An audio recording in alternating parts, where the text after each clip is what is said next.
control. Your final dress.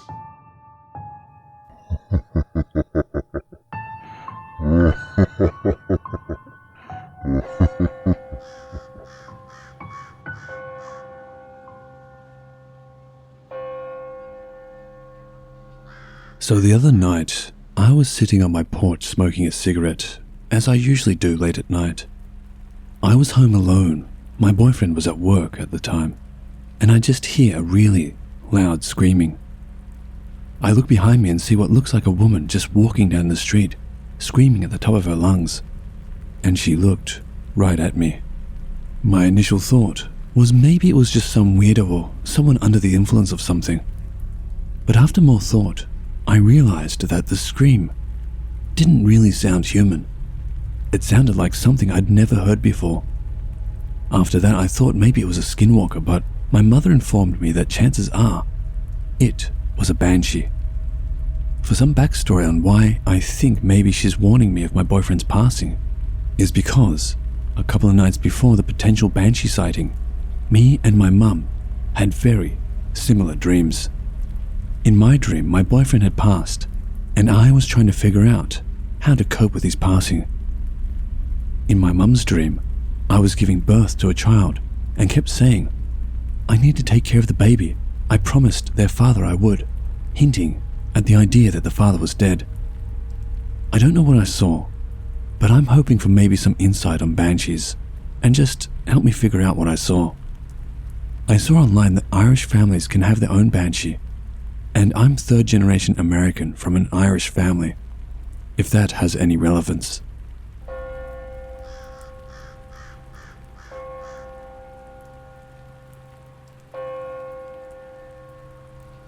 My gran was from Ireland. She told me and my cousins scary bedtime stories about the banshee. She once told us that when she was 13, she was running an errand for her mum with her sister Mary. They had to go through a wooded area to get to the next small town, which was their destination. There was a small stream where the kids used to fish and play. They were approaching the stream, and from a little distance, Mary said to Gran, "What's that, Annie?" They both stopped and looked. Beside the stream with her back to them was a figure of a woman with long dark hair. She wore a light-colored dress and her feet were bare. They were silent, so they could hear soft, gentle weeping. Without waiting another minute, my gran said her and Mary turned and ran the other way as fast as they could. When they got home, they told their dad about their adventure. Their mum weren't too happy that they returned without completing the errand. Their dad said it was probably the banshee. Their mum just rolled her eyes and mumbled something under her breath. The next day, a younger child that the family knew was found face down in the stream in the same place as they saw the woman. It is said that the banshee shows up just before a tragedy or death. Years later, I did some research, and it said that the banshee can also be known as a bringer of bad tidings, not just of death.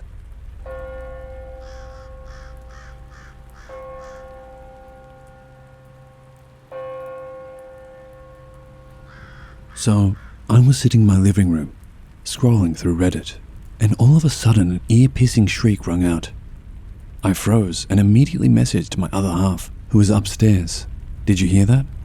He comes down and sees me ashen-faced, sitting frozen on the sofa. Our first thought is, someone is hurt. We live in the middle of nowhere. Behind our house, there are huge orchards and some woods, and not long ago, there were 2 murdered women found in our area. One crime was very high profile in the UK, and the other locally. We instantly worried that some poor woman was being attacked, so we grabbed a torch and prepared to phone 999. Nothing outside. I was very shaken up, so other half went to the neighbors, an adjoining house, and didn't hear anything, not a peep. The neighbors on the other side who came out to fill his wheelie bin said the same.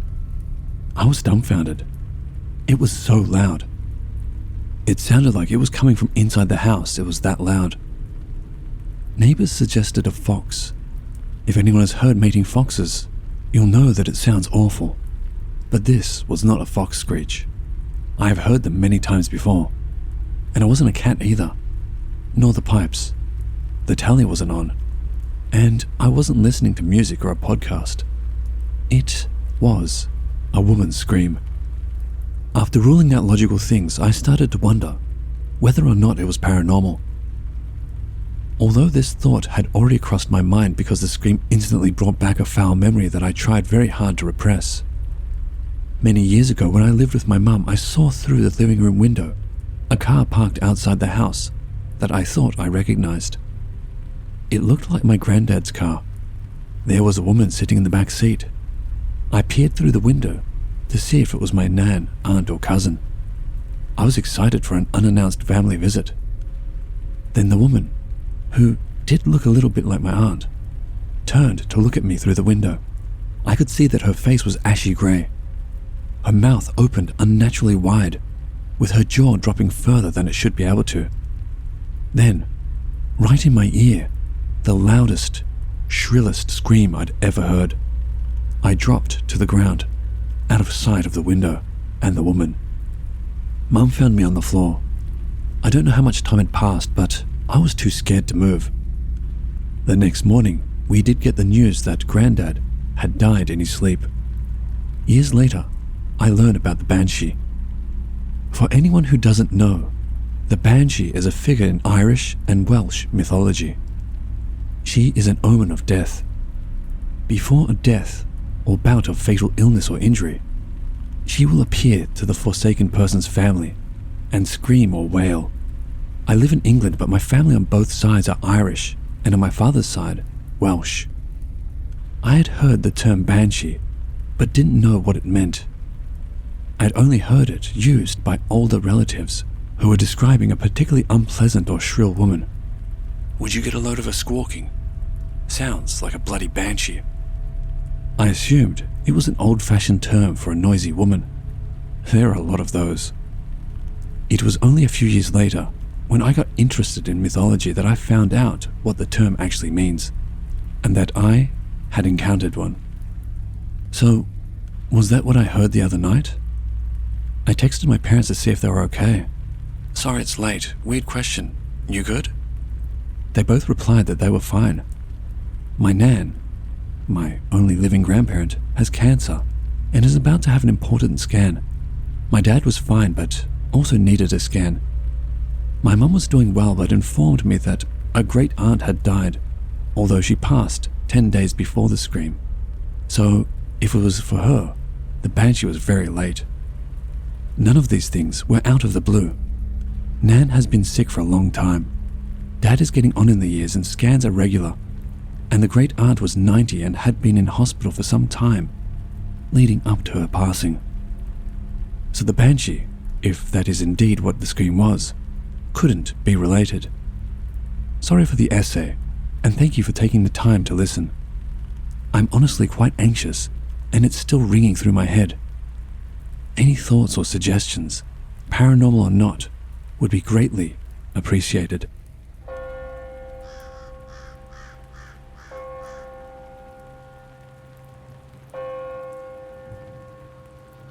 Irish folklore is littered with mysterious and terrifying creatures. The kind that sounds so unbelievable, but that people speak of with such conviction that you can't help but wonder if there may be a layer of truth buried in there. Old people in particular still hold a belief of the fairy folk and lore of ancient Ireland. Before she passed away, my grandmother would have sat us down in her cottage and filled its walls with tales of all kinds of spirits, from silently watchful black hounds to the kelpie, a water horse that would seduce you into riding it before darting into the depths of a lake or loch and galloping into its murky depths. When my parents would collect us, Mum would scowl when she found out about the ghost story session, knowing that neither my brother nor I would be getting much sleep that night. Nevertheless, I cherish those fireplace memories, as they take me back to a simpler time when the dark winter evenings would be filled with life in the form of Granny's lilting, aged voice. My favorite of these creatures, or least favorite I suppose, given the endless amount of nightmares it implanted into my mind as a child, was the banshee, a spirit tied to particular families. Legend has it that she appears in different forms, but tends to favor that of either a beautiful but distraught woman or of a hunched, ailing older washerwoman, if it appeared by sight at all. It is even more distinct, you see, by its unearthly cry. Its wails and weeps would fill a room, or would be audible from miles away across the countryside. The person who crosses path with the banshee or its cry should quickly alert the family, as this is a signal that someone from the family has died or is set to die. Yes, the banshee is an omen of death. As I grew older, I became cynical to the tales my grandmother had spouted, including that of the banshee. I moved to the city for university at 18, and in immersing myself with life in the modern world, the ways of country life seemed to evaporate. A small-scale reflection of the increasingly modernizing world, I guess. Sad when you think about it, isn't it? That was until one particular summer. My parents had recently downsized to a small cottage deep in the barren Irish West, where the roar of city life was inaudible. I stayed with my parents for the month of July and spent long, languid days roaming the nearby fields and looking out for signs of wildlife, such as the foxes that roamed late at dusk or the bats that flew low along the lanes, which were laden with sprawling plant life. My story begins, I suppose, in the second week of my stay. I had taken to going for twilight walks, making the most of our northern sun, which can see daylight, lasting until close to 11 p.m. I was some miles away from the house, but could sense darkness approaching and decided to make my way home. Nighttime in that part of the country is utterly dark and not something you want to find yourself swallowed by. It was as I was walking back that I heard it, the most startling, biting cry. It seemed to fill the world around me, as though echoing against stone walls, even though I was surrounded by open nature. I can try to describe it by saying that it was on one hand the sound of a woman in sharp pain, but equally that of a grieving mother, sobbing at the loss of her child. I was momentarily horrified. In one moment it seemed that all of my cynicism was laid to rest, and that I should run home without question. What sort of horrific creature was capable of producing a sound like this? However, I then tried to apply logic. After all, can't foxes make the most spine-tingling noises when they're distressed, or even in heat? There had to be a purely natural explanation to this, in spite of how indisputably unnatural it sounded. Whatever it was, I didn't want to stick around to find out. I would run home, I decided, and alert my parents, just in case someone was genuinely in distress or harm. I began to pick up my pace, breaking into a jog, but something in the peripheries of my vision brought me to a sharp and sudden stop. To my left was bogland, an area that I had been warned never to walk in, as it would be all too easy to sink into the wet ground and become stuck, or even suffocated. It was shocking to me, therefore, that in the midst of this bogland stood a woman, long, silvery blonde hair twisting in the evening breeze. The relative distance and encroaching darkness made it hard to make her out entirely, but she looked to be in her early to mid-20s, my age, and her face was contorted in what looked like either pain or horror. It was from her mouth, I realized, that the bone-chilling screams were emerging. Initially, I was stunned. This was so adverse to anything I'd experienced in this part of the world so far, which seemed so devoid of alarm or drama or consequence. But I shook myself then and called out to the woman as loudly as I could. "Hello? What's wrong? Are you stuck?" She seemed to register me, small eyes turning in my direction, but there was no response, aside from the continuous screech, which now pounded in my head. "Hello? I'm going to try and get help. I'll be back as soon as I can." With that, I ripped my eyes from the woman and darted back to the house as quickly as I could.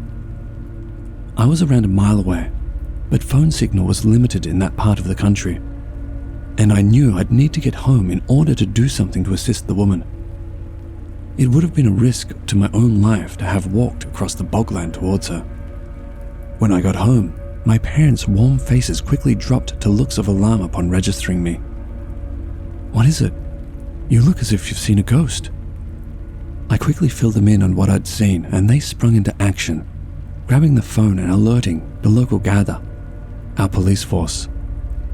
In the meantime, my father and I leapt into the car to make our way back to the spot while my mother waited for the Garda to arrive. By car, we were there within minutes, and I quickly directed my father to where I had seen the incident. I pride myself on my sense of direction, and the lane is fairly straightforward, so I was utterly bemused when I realized that there was no woman in sight, nor sound within earshot bar the standard noises of a country evening. We scanned the area, but still, nothing. When my mother arrived with the constable, he questioned me about where I had seen the woman, and raised his eyebrow when I said that she was no longer there. "There's no way she could have been submerged in that space of time. You said she was standing fully upright when you saw her, right?" "That's right. She was a bit of a distance away, but it didn't look like her legs were submerged at all. It was the screaming that made me run for help." He nodded. "Okay, son, thank you. Could you very clearly tell me once again exactly what you saw? Try not to miss anything out." I did so, relaying the story to him again and trying to interpret his facial reactions as I did so. He remained quite neutral, writing my account into his notepad. When I finished, he paused before speaking slowly. "Right. I'm going to say first off that, given how few people live around here, I myself can't say that I know anyone fitting that description. I like to think I know each and everyone around these parts. However, I'm going to file a report and investigate this further. It might be that she got herself free and walked off again." Here he stopped and bit the end of his pen, looking thoughtful, before continuing with some visible discomfort. "I want to thank you for alerting me about this. I just want to say though, before I set off, I've heard of cases like this in the past. Figures, women, appearing around the countryside and alarming a passerby with their cry. Well again, officially, I'm going to handle this as I'd handle any other case. But I want you to do me a favor. Check in with your family this evening and see how they're doing. It might sound odd, but can you do that for me?" Dad looked perplexed at this and seemed like he was going to ask further questions, but Mum interjected, nodding. "Yes, officer. I think I understand you. We'll do that." With that, we drove home. The darkness of the land around us was impenetrable, aside from the light of the car's full beam. It was a moonless night. We didn't need to contact our family members that evening. Well, we got in contact, but what I mean to say is that they reached us first. My mother's brother-in-law had sent her a message when we'd been out. The message wasn't long. It simply read, "Hi Bridget, tried to contact you but no reply. Please call." When Mum got through, she was distraught to find out that her sister had passed away that evening. It had been a sudden medical event that nobody had predicted. Aunt Sarah had been living with her husband and family in the USA for years. We saw her biannually most years, but the death shook us up nonetheless. In the days that followed, we sprung into action, assisting with funeral arrangements in whatever way we could and booking flights to Boston. I didn't voice it to my parents, not wanting to upset them further, but I couldn't help but consider the incident with the woman in the bog and what the officer had said to us. My logical mind tried its best to protest, but my memory kept tiptoeing back to the stories my grandmother had told me years ago, though particularly those of the banshee. Was it possible that this could have been the explanation? Was the woman in the field trying to alert me, to warn me about the impending death of my aunt? It took 2 years for me to bring this up to my mother, I was once again visiting home and we were drinking tea in the garden. It was yet another summer evening at twilight, and I was taken back to that night by the bog. I voiced my memories to Mum and asked her if she remembered what the constable had said. She gazed into her teacup, sighed and looked at me slowly. "Yes, son, I remember. Do you recall me telling him that I thought I might understand?" "Yes, Mum, I do." "Your dad was ready to question him. Well, this might sound crazy to you, but I did understand. You see, about 3 years before that, something similar had happened. I took an intake of breath, and she must have seen my eyes widen. Oh no, I didn't see a woman, if that's what you think. But I did hear a cry from within the walls of our old home on the evening your granny passed away, as though someone was screaming deep inside our house. Of course, the difference is that we were prepared that time. We knew it was only a matter of days or hours. But I did hear the cry. It terrified me at the time. It's part of the reason we sold up and moved to this cottage. I was dumbstruck. When I finally found my voice, I told her I hoped that she hadn't come to hate the new house too, following what I had seen 2 years before. "Oh no," she responded. "No, actually, I think it's helped me deal with the first occasion, believe it or not. You see, I think maybe it's not a bad thing. She was distressed, you say, when you saw her there. The woman in the bog, I mean. Well, perhaps she was just as sad as we were. Perhaps she's just part of the family. I do wonder if anyone has seen or heard her in the past. Your grandmother, well, you remember her stories. I used to grimace when I came home to you and your brother shuddering on her sofa. I still stand by that." She smiled wistfully at me as she said this, and I was transported back to the corner of the old sofa. But it could be that she knew there was some truth behind what she was saying. Perhaps your grandmother, my mother, had seen our sad friend too. With that, she finished her tea, lifted both cups from the table, and walked to the sink, leaving me filled with thoughts, nostalgia, and an overwhelming sense of closeness to my own family, culture, and land that I hadn't felt before.